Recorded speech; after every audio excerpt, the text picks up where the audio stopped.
بسم اللہ الرحمن الرحیم۔ السلام علیکم سامعین، جے آڈیو لائبریری کے تعاون سے آپ لبیک سماعت فرما رہے ہیں۔ آپ کی سماعتوں کی نظر کر رہے ہیں مجید احمد جئی۔ آپ سماعت فرما رہے ہیں لبیک پارٹ نمبر 23۔ حرمین میں نے راشن کی لنگوٹی باندھے ہوئے ایک نہیں کئی ایک قافلے دیکھے ہیں۔ یہ قافلے یا تو مصریوں کے تھے اور یا ایرانیوں کے۔ ہر ایسا قافلہ 2 بسوں پر مشتمل تھا، ایک بس زائرین کی، دوسرے میں مطبخ کا سامان اور لوازمات، دیگیں، دیچکے، چولہے، گیس کے سلنڈر، پلاسٹک کی پلیٹیں، چمچے، چھریاں، کانٹے، چائے کے سیٹ، نیپکن، چاول، آٹا، آئس بکس اور نہ جانے کیا کیا۔ جہاں کہیں پڑا ہوا تھا دریاں اور غلیچے بہہ جاتے، چولہے جل جاتے، مرغ پلاؤ کی دیگیں چڑھ جاتی، دیچکیوں میں سویٹ ڈش کا اہتمام شروع ہو جاتا، پھر دسترخوان بہہ جاتے، پلیٹیں کھنکھنکتی، چمچ اور کانٹے بجنے لگتے۔ پتہ نہیں اس اہتمام اور بندوبست کا اہل قافلہ پر کیا اثر مرتب ہوتا ہوگا، البتہ راہ گیروں یا دیکھنے والوں پر جو کیفیت طاری ہوتی تھی وہ زہر تھی۔ راہ گیر یہ منظر دیکھ کر رک جاتے، پہلے تو حیرت سے ان کی آنکھیں کھلی رہ جاتیں، چونکہ افراد اس ماحول میں عجیب سی لگتی تھی، پھر لذت طعام کا سحر چلتا، آنکھوں میں ہوس لہراتی، منہ میں پانی بھراتا اور وہ بھول جاتے کہ وہ زائر ہیں، اور دیر تک وہ وہاں بت بنے کھڑے رہتے۔ افراد کا یہ منظر انہیں حرمین سے نکال کر کسی واجد علی شاہ کے مطبخ کی دہلیز پر لے جا کر کھڑا کر دیتا۔ پرہیزگار متقی راہگیر نظر بچا کر گزر جانے کی کوشش کرتے، پھر بھی تقاضائے بشری کی زنجیر کی وجہ سے ان کی چال مدھم پڑ جاتی۔ سائیں حلوہ۔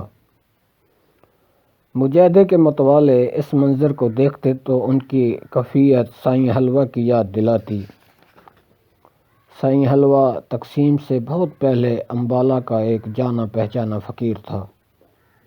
اس کا معمول تھا کہ صبح سویرے جمنا داس پوری والے کی دکان پر جا کر کھڑا ہوتا، وہاں سے وہ 2 آنے کا حلوہ خرید کر اسے 2 آنے میں ڈال اپنے بائیں ہاتھ پر رکھ لیتا، پھر وہ سارے شہر میں چکر لگاتا، بار بار حلوے کے 2 آنے کی طرف دیکھتا، پھر قہقہ مار کر ہنستا، تو تو حلوہ کھائے گا، حلوہ کھائے گا تو، وہ قہقہ مار کر کہتا۔ اس کے قہقوں میں بلا کا تمسخر ہوتا تھا۔ اس کے اس جملے میں جو وہ سارا دن بار بار دہراتا رہتا تھا کہ تو حلوہ کھائے گا، تلوار سی دھار ہوتی تھی۔ سارا دن سائیں حلوہ دونوں ہتھیلی پر رکھے سارے شہر میں گھومتا رہتا تھا۔ وہ بار بار تو حلوہ کھائے گا دہراتا اور قہقے مارتا رہتا۔ پھر جب شام پڑ جاتی تو کتے اس کے گرد جمع ہو جاتے، پھر وہ آخری مرتبہ نہ جانے کس سے پوچھتا، تو حلوہ کھائے گا، اور پھر حلوے کا ڈونا کتوں کو ڈال دیتا۔ اس وقت اس کا طویل قہقہ سارے بازار میں گونجتا اور ہنستے ہنستے اس کی آنکھوں میں آنسو آ جاتے۔ بندوبستی قافلے۔ منا میں ایک ایسے ہی اہتمامی قافلے کو قریب سے دیکھنے کا موقع ملا۔ ایک روز جب میں شہر منا کے پختہ حصے میں ایک عوامی مسافر خانے میں بیٹھا تھا تو دفتن برآمدے میں شور و غوغا بلند ہوا، پھر ایک اہتمامی بندوبست قافلہ کمرے میں داخل ہو گیا۔ یہ قافلہ 20-25 افراد پر مشتمل تھا۔ یہ لوگ سب کے سب بڑے مہذب اور متمدن تھے۔ حال کمرے میں داخل ہو کر انہوں نے السلام علیکم کہا اور کمرے میں مقیم زائرین کی خدمت میں بڑے ادب سے درخواست کی کہ اگر وہ کمرے کا ایک حصہ ان کے لیے وقف کر دیں تو نوازش ہوگی۔ اس وقت کمرے میں مقیم زائرین کی تعداد کم تھی، لہٰذا وہ سب سمٹ کر ایک طرف ہو گئے اور اہتمامی بندوبستی قافلے کے لیے جگہ بن گئی۔ پھر خدام دوڑے، دریاں بچھ گئیں، ان پر سفید چادروں کا فرش بچھا دیا گیا، گاؤ تکیے لگا دیے گئے، ہاتھ کے پنکھے بانٹ دیے گئے، اور وہ قافلہ جس میں خواتین بھی شامل تھیں آرام سے بیٹھ گیا۔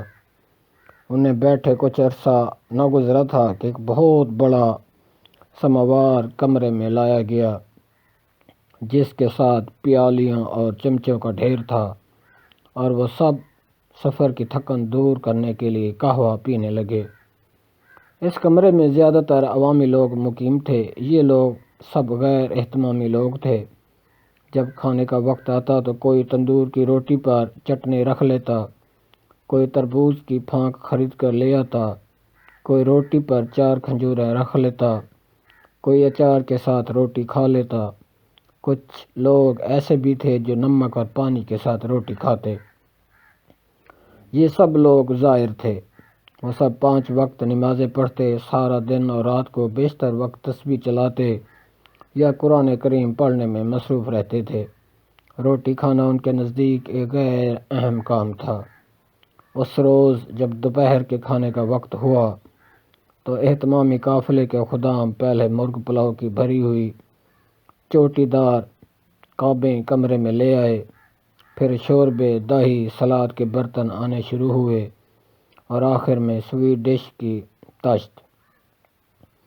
اس افراد اور اہتمام کو دیکھ کر عوامی زائر کلمہ پڑھتے یوں اٹھ کر بیٹھ گئے جیسے سورہ اسرافیل پھونک دیا گیا ہو۔ آپ سماعت فرما رہے تھے لبیک۔ آپ کی سماعتوں کی نظر کر رہے تھے مجید احمد جئی، اور یہ جئی آڈیو لائبریری کے تعاون سے پیش کیا جا رہا تھا۔ لبیک کے باقی حصے سماعت فرمانے کے لیے جئی آڈیو لائبریری کی پلے لسٹ کا وزٹ کریں اور سماعت فرمائیں۔ بہت شکریہ۔ اللہ حافظ۔